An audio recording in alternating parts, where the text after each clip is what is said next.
Coming up on today's news, Valdosta, $2,000 worth of methamphetamine is discovered during a traffic stop. And Florida and Georgia fight over water.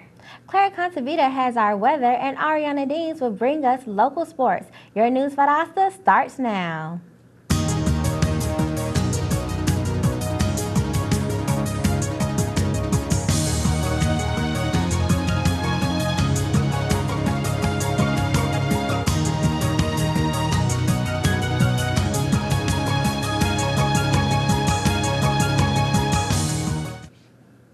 Welcome to News Valdosta. I'm Erin Ellis. And I'm Candace Weaver. One man was arrested during a routine traffic stop Monday when sheriff's deputies almost immediately discovered 20 grams of an illegal drug. The Lowndes County Sheriff's Office says it made a $2,000 meth bust about 5:30 Monday afternoon. William Daniel Shellgrove of Lake Park was arrested during a traffic stop. During the traffic stop, deputies say they uncovered 20 grams of crystal methamphetamine and 0.3 grams of powder methamphetamine, along with 2 guns. Snellgrove was immediately taken to the Lowndes County Jail. The following day, Shellgrove appeared in court for an arraignment hearing, discussing his charges for possession of methamphetamine and chances for a possible bond. At this moment, the Lowndes County Sheriff's Office is asking anyone with information to come forward. A shooting last night at 506 West Street resulted in 1 victim shot in the face and a suspect in custody. Valdosta police say that around 7:30 p.m. last night, 2 neighbors were in the middle of a dispute when 49-year-old Herbert Heflin pulled out a gun and shot his neighbor once. When police arrived at the scene, both men were reported to be extremely intoxicated. Heflin faces charges of possession of a firearm by a felon and aggravated assault. Lowndes County schools are warning the public to be aware of a mysterious Texas solicitor. Recently, someone has been posing as a representative of the Lowndes County school system, claiming that they are in need of funding for football schedules. The Lowndes County school system has stated that this is a false campaign that will not benefit from the school in any way. All official requests for sponsoring of any kind will be done directly through the Lowndes County school system, so vendors are advised to beware of any false requests. Governor Nathan Deal arrived in Valdosta last night at the 70th anniversary fundraiser for the Boys and Girls Club. As a special guest speaker, he gave a special thanks to all who have participated in the award-winning club and helping the community. Specifically, the Boys and Girls Club have a helping hand in Valdosta earned the ESPN Titletown USA Award. Many of Valdosta and Lowndes High School's past athletes contribute their success to the Boys and Girls Club, which provides young athletes with experiences that they can learn from and grow. 32-year-old John Robert Thompson of Moultrie was arrested yesterday morning by the Mitchell County Sheriff's Office for a robbery that he allegedly committed this past Thursday. The Mitchell County Sheriff's Office returned Thompson to the Moultrie Police Department. Thompson is charged with robbing $90 from victim Travis Stiffen.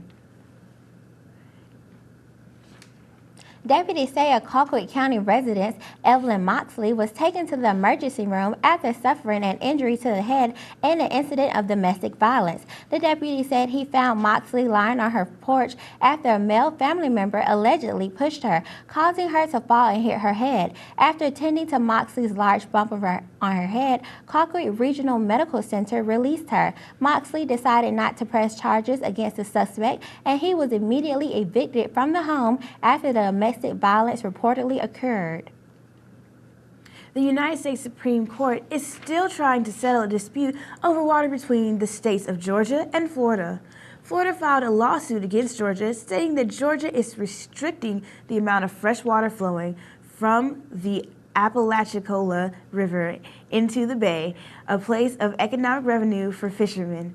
Georgia Governor Nathan Deal fired back while visiting Thomas County this weekend, arguing that the lawsuit is unnecessary and negotiations are already underway.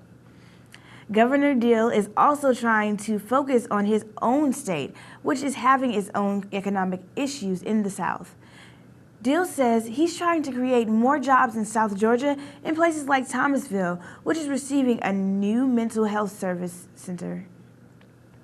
With spring among us, plenty of photos document the city of Valdosta. Here is my journey through the city of Valdosta as I discovered and learned more about the Valdosta People's Choice Photo Contest. Valdosta is also known as the Azalea City, whose motto is a city without limits. To view the city from the perspective of the residents, the city of Valdosta has partnered with the Nat Howard Turner Center for the Arts to host the 2014 Valdosta People's Choice Photo Contest. This is actually the 5th annual Valdosta People's Choice Photo Contest. It started 5 years ago as a way to get citizens engaged in their community, to kind of look around them and see all the beautiful things that they pass every day and just probably take for granted. So each year there's different categories for people to participate in and capture the beauty in those categories and enter them into the photo contest so that we all can appreciate those sites in our community. I set out to capture the city as if I was a participant, adhering to the categories of people, place, sports action, nature, and pets, capturing prominent places in Valdosta such as the Crescent, Dosta Playhouse, Drexel Park, the Old Courthouse, and the MLK Monument. I also discovered hidden gems such as Max Park and its beautiful mural within the downtown area, beautiful nature sceneries for the nature category, and people ranging from city workers to students and residents. Both amateur and professional photographers can participate. Even though Valdosta is a city without limits, photographers can only submit photos taken within the Valdosta city limits.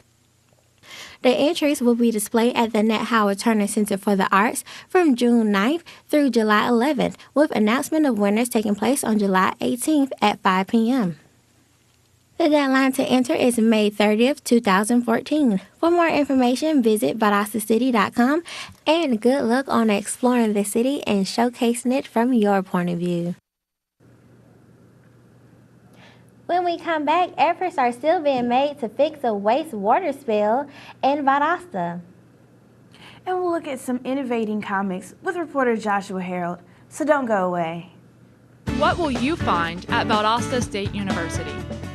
Challenging academics. Innovative hands-on experience.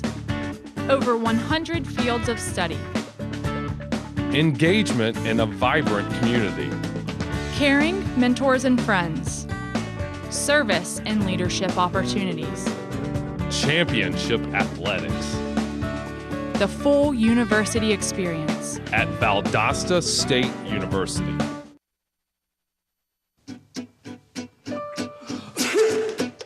Danse, balance, suis la cadence, ondule bien tes hanches au bal du dimanche.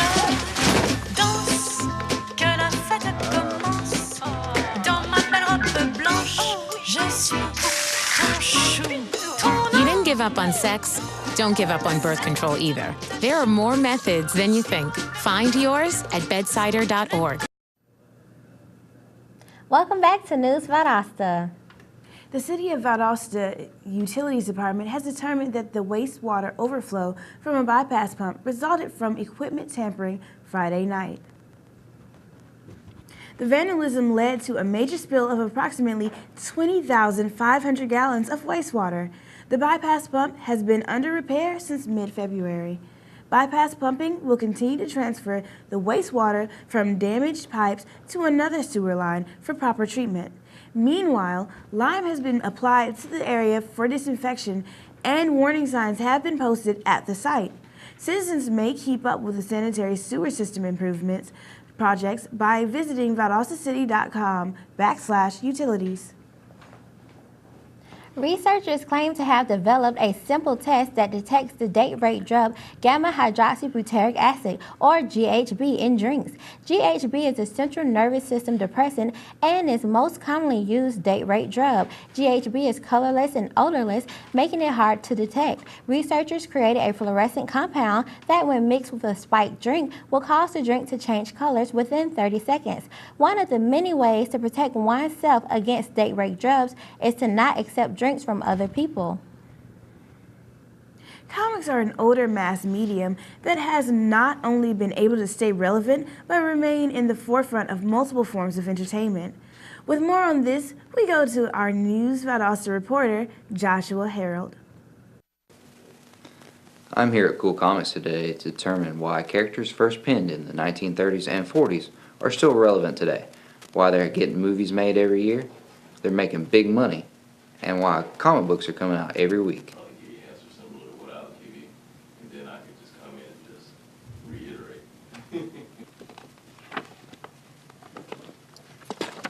The superhero market is bigger than ever, with box office hits coming year after year, with television shows winning awards, and kids dressing up as heroes like never before. But why? The reason these characters are still around and still being used, they're highly versatile, so the stories from the 30s can kind of be retold and revamped with the times of today, and they still make good stories because the characters just work in it. What do these fictional heroes possess that allow companies like DC and Marvel to collect billions on its consumers? What do these heroes do that cause us to shell out $2.99 for a comic book, or the $10 to go see them on the big screen? They inspire us. Yeah. They inspired us back in the 30s during the time of the Depression. They inspired us during the 50s, during war times. They inspired us in the 80s when their popularity was on the rise, and they inspire us today. Do I have in there? Oh, wow. That's how you pull up. These enduring characters that have inspired us, we've grown up with, show no sign of slowing down into the future. With News Valdosta, I'm Joshua Harrell. According to the Center for Disease and Control, a healthy diet filled with fruits and vegetables may reduce the risk of cancer and other chronic diseases. There is now research from the Journal of Epidemiology and Community Health that supports this. Researchers analyzed the eating habits of more than 65,000 people between 2001 and 2013. They found that those who ate 7 or more portions of fresh fruits and veggies a day had a reduced health risk from heart disease by 31% and the risk of death from cancer by 25%. The Georgia Department of Education will join other states and organizations across the nation in celebrating April as the month of the military child. During the week of April 14th through the 18th, many states and communities will take a day to purple up for military kids. Schools and districts are encouraged to designate a day to wear purple and honor the children of military families in Georgia's public schools. April is also Oral Cancer Awareness Month. Symptoms of oral cancer include sores that bleed easily, lumps and thick or rough spots on gum tissues. Early identification and treatment of oral cancer can substantially increase a person's chances of survival. The South Georgia Medical Center is offering free oral cancer screenings that will take place on Thursday, April 17th from 5:30 p.m. till 7 p.m. at the Perlman Cancer Center at South Georgia Medical Center. The American Cancer Society reports that a decrease in cancer-related death rates is due to early screenings such as mammograms and treatments. To help create more survivors, Belk at the Valdosta Mall will host a mobile mammogram clinic this Saturday. The mobile mammogram bus will offer mammograms at no cost. Belk will cover the entire cost of the mammogram for women without health insurance. Belk will also accept 30 appointments on Saturday. Appointments vacancies are decreasing. To schedule an appointment for Saturday, April 5th, call 1-855-655-2662. Up next on News Valdosta, Clara Contavita will give us our weather. And then we'll look at the latest sports with Ariana Dean. Stay with us.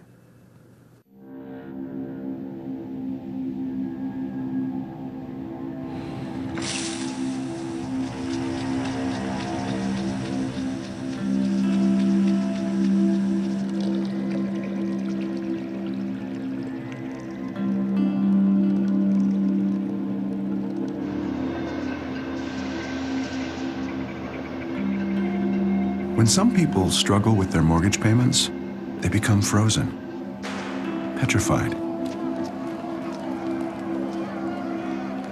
Not knowing what to do, they do nothing. But the people who do something, the people who take action, are far more likely to get the most positive outcome.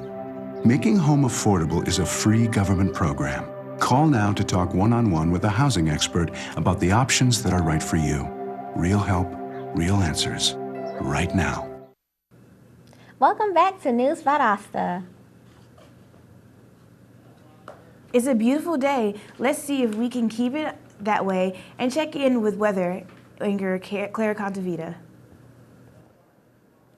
Thanks, ladies. Warm weather is back in South Georgia, hopefully for good this season. Today we have a high of 87 degrees and a 0% chance of rain with partly cloudy skies.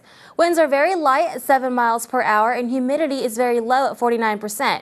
So despite the temperature almost reaching the 90s today, the warm weather won't be too uncomfortable for people outside. Of course, the temperature will drop as the day progresses. Tonight we have a low of 54 degrees with partly cloudy skies and a 0% chance of rain. The humidity will increase to 77% with winds light and variable. The sun will set at 7:53 p.m. too, so if you plan to go out tonight, bring a light jacket with you. You can expect the weather tomorrow to be just like today. Tomorrow, temperatures will reach to the upper 80s at 87 degrees in Valdosta. In the evening, it will become a little cooler at a low of 58 degrees and partly cloudy skies. There will be a 0% chance of rain, but the humidity will increase to 60% during the day and 88% during the evening, so it may feel a little bit hotter than today, even with similar temperatures. It is very sunny today, even with partly cloudy skies. The UV index is at a high of 9 today and will be at a high of 9 tomorrow during the day as well. Now, I know many of you will want to lay out under the sun, so please wear your sunblock and sunglasses. Even after all the rain and all those rain boots last week, that pollen is back, changing the colors of our cars. If you have allergies, please take care while going outside. I know it's beautiful, warm, and sunny outside, but that won't stop the pollen, which is at a high of 10.7 today. Thanks, Claire. When we come back, Ariana Deans has our look at local sports, so don't go away.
Valdosta State University.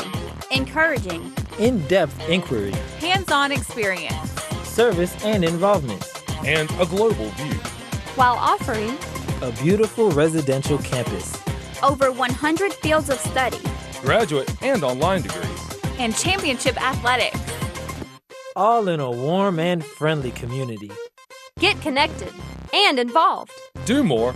Become more. Valdosta State University. Welcome back. Now let's go to Ariana Deans for local sports. Ariana?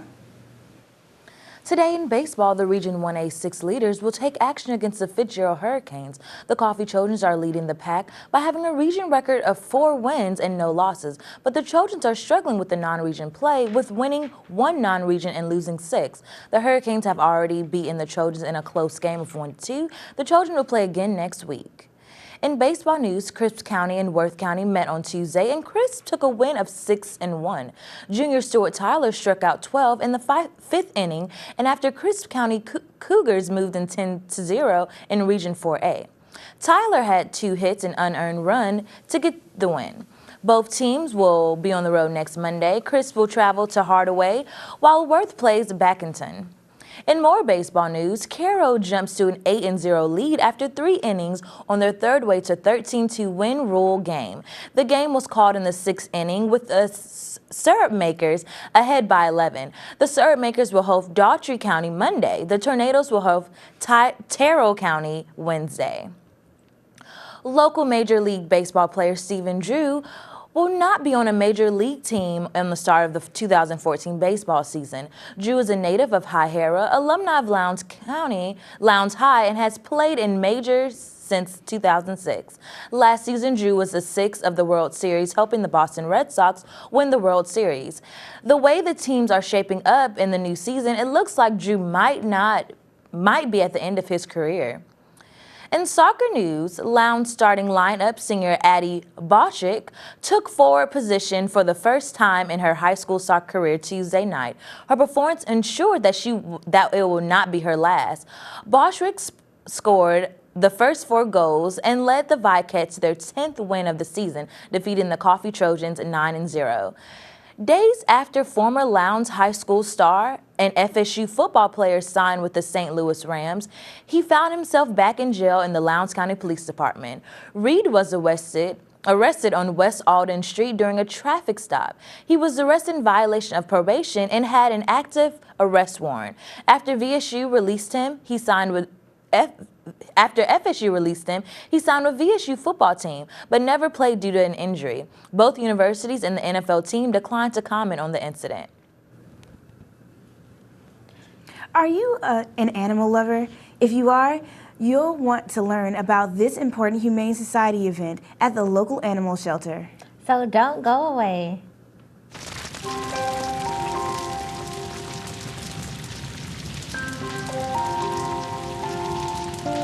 A single ember that escapes from a wildfire can travel more than a mile. That single ember can ignite and destroy your home or even your community. You can't control where that ember will land, only what happens when it does. Get Fire Adapted now at fireadapted.org. I got my MBA online at VSU. As a working mom who travels on business, I needed an MBA program that fit my schedule and allowed me to balance both my work and home life. VSU's Web MBA was perfect. I was able to spend time with my family in the evenings and then complete my assignments. My MBA is one of my greatest accomplishments. It was hard work, but I would do it again in a heartbeat. Don't wait. Start your MBA today. Welcome back to our Wednesday edition of News Valdosta. According to American Humane Society, 56% of dogs and 71% of cats that enter animal shelters are euthanized. The Lowndes County Animal Shelter will be hosting an open house on Saturday, April 5th from 11 a.m. to 4 p.m. Residents of the community can learn how to be a foster parent or provide a loving shelter pet a forever home. Shelter staff and members will provide information related to grooming, low-cost spay and neuter programs, training, proper pet care, and housebreaking. Here's a fun history fact. The murals displayed in downtown Lakeland were all painted by mural artist Ralph Waldrop and Billy Love of Columbia, South Carolina, to depict the 1920s era. To celebrate those murals and the history of Lakeland, the city presents Milltown Mural Motorcade. The Motorcade Parade will kickstart the event at 12 noon with a showcase of vintage vehicles that winds their way through downtown Lakeland and back to Rockamore Park on Valdosta Road. If you've been in downtown Valdosta, you might have noticed some colorful pinwheels. Zach Saxon has got the scoop. As you can see behind me, Valdosta City Hall's front lawn was decorated yesterday by Mayor John Gale and other city officials as they came out yesterday to recognize April as Child Abuse Awareness Month. 887 total pinwheels were laid in recognition of the 887 reported cases of child abuse last loan in Lowndes County and Valdosta City alone.